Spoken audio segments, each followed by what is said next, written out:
1920 y hasta 1950 había florecido en principio en torno a la estación de tranvías el señor que llegaba a medianoche a guardar su armatoste, el señor que en un momento dado, bueno, pues llegaba muy de madrugada para poder iniciar el turno. Bueno, pues para esos señores había un servicio de café con piquete, había un servicio de té de hojas y había un servicio también, desde luego, de venta de tamales y gorditas. Sin embargo, la página se volvería gigante con la aparición de los caldos de Indianilla. Los caldos de Indianilla eran caldos de pollo. Yo diría que en ese entonces, de 1920 a quizás la mitad de 1950, Indianilla sería el Drácula de la ciudad. Un lugar que de día era llano, de día era prácticamente un lugar inhóspito y sin embargo de noche empezaba a bullir. Aparecían una gran cantidad de puestos de madera polillada, de techo de tejamanil, en donde se vendían los caldos de pollo para el alma, caldos de pollo más bien para la resaca. Resulta que no solamente los trabajadores llegaban a ese lugar, sino también se dio la costumbre de que gente encopetada, gente que iba a fiestas de postín, gente vestida de frac, en ocasiones de etiqueta, bueno, pues llegaban a este lugar a curarse, como dicen vulgarmente, la cruda. De pronto, bueno, pues había que meterse en ese escenario, pedir el caldo que entraba, bueno, pues todavía humeante, había que echarle su cilantro, había que echarle su cebollita, había que echarle su orégano, había que ponerle su chorrote de limón, y bueno, pues a veces era la pechuga para la gente pudiente, a veces era un muslo, a veces era una pierna, a veces estamos hablando de alitas, a veces también, cuando la gente era muy pobre, pues el caldo era de apenas 2 patas de pollo o quizás un pescuezo y en ocasiones hasta una cabeza. Imagínese usted la revoltura en el momento en que el arroz y los garbanzos empezaban a bullir frente al, yo diría que a nadar en el escenario del plato, y bueno, pues la resaca iba desapareciendo. Cuando no desaparecía totalmente, bueno, era un café con piquete, bueno, era un té de hojas de naranjo también con piquete, pero a veces también, bueno, pues como si fuera un atole champurrado en un jarrito, se escondía el tequila. Aquí era donde estaban como que las vías, ¿no? Donde salían a los diferentes puntos de la ciudad los tranvías y también los caldos. Bueno, en este caso salían aquí rumbo al norte a la Ciudadela, la mayoría de las corridas, y sobre la banqueta de Doctor La Vista había los varios puestos, que en muchas películas los podemos ver. A ver, propiamente los caldos de Indianilla estaban porque aquí había trabajadores las 24 horas. Claro, me imagino. Entonces, propiamente el negocio eran los trabajadores, pero como aquí había servicio las 24 horas, pues en todo momento podía venir alguna persona que trabajó o muy tarde, claro, o donde fuera, y aquí siempre había servicio de comidas. Los famosos caldos de Indianilla, pues la receta básica es a partir de una gallina, garbanzo, que daba vueltas, me estabas explicando. bueno, en una olla con 2 gallinas y los garbanzos, que las dos cosas son muy duras. Pues imagínense que todo el día estaban cocinándose.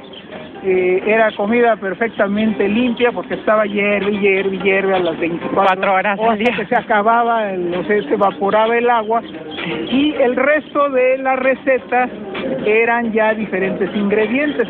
Tenemos básicamente el caldo de Indianilla, luego el caldo tlalpeño y el caldo Xochitl. Yo creo que por eso mismo, de boca en boca, se fue generando la fama de estos caldos, porque después de un tiempo no solamente era para las personas que trabajaban aquí en los tranvías, sino también empezaron a llegar personas de alcurnia, las personas de la noche que iban a los cabarets, a los salones, de algún modo y llegaban aquí a desayunarse el caldo, bueno, ¿no? Ahora sí que a cortársela. Y afuerita de esto también hemos visto en las películas lo que eran las señoras que vendían café o el té de hojita famoso, que por 8 centavos traía piquete, y de ahí viene la palabra té por 8.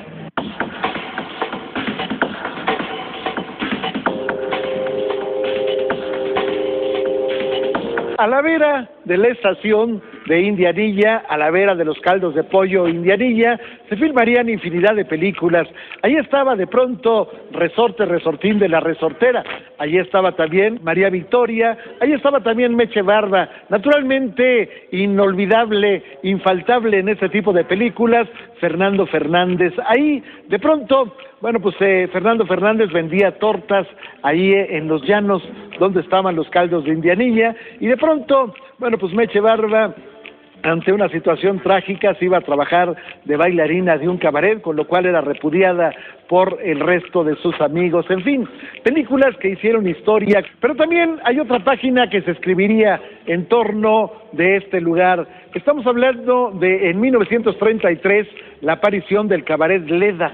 El Cabaret Leda, bueno, tenía toda una historia verdaderamente inaudita.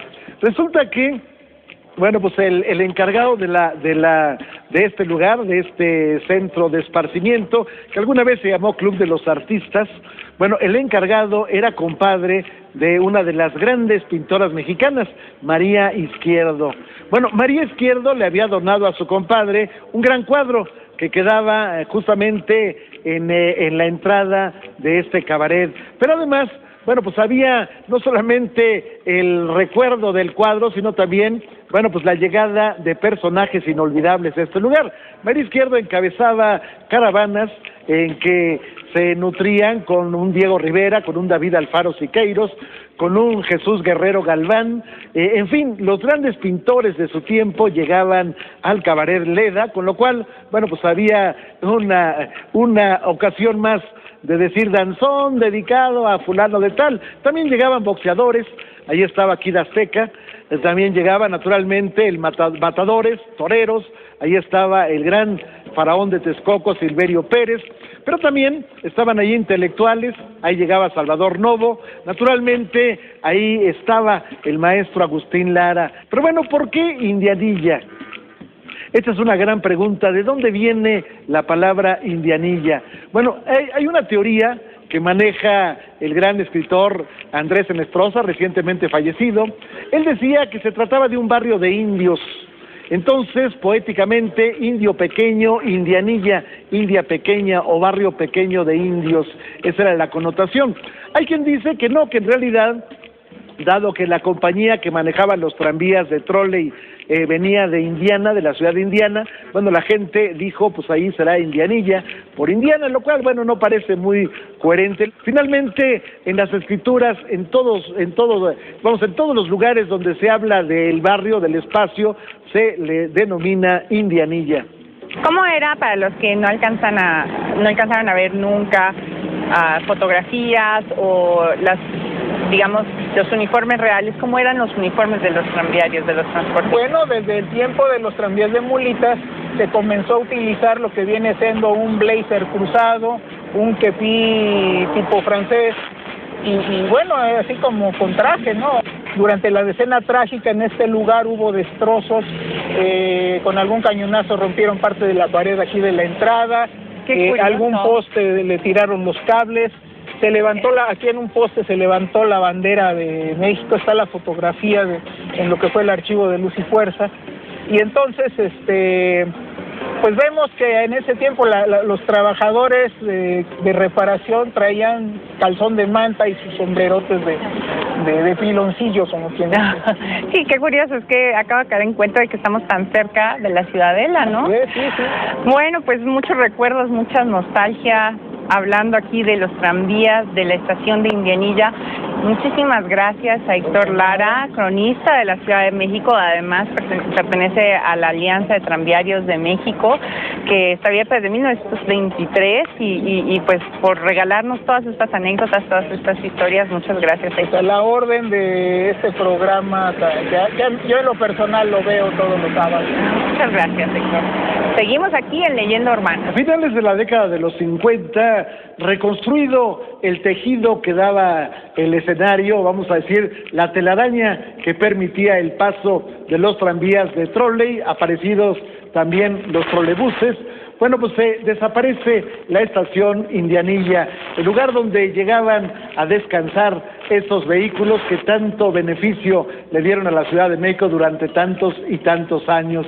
Bueno, de eso, de todo aquello que fue, quedó todavía este jirón, este espacio que hoy es un centro cultural en donde, bueno, pues por lo pronto se tiene un espacio lúdico en donde se recrea la obra de Frida Kahlo. Se tienen exposiciones, se tienen cuadros de Leonora Carrington, se tienen esculturas incluso de la señora Carrington, en fin, un lugar de, yo diría, un lugar de encuentro con la cultura, aunque la cultura no se ha ido. Solamente con ver las paredes de este lugar estamos ante un jirón de la cultura popular de la Ciudad de México. Gracias por haber estado con nosotros en esta leyenda urbana.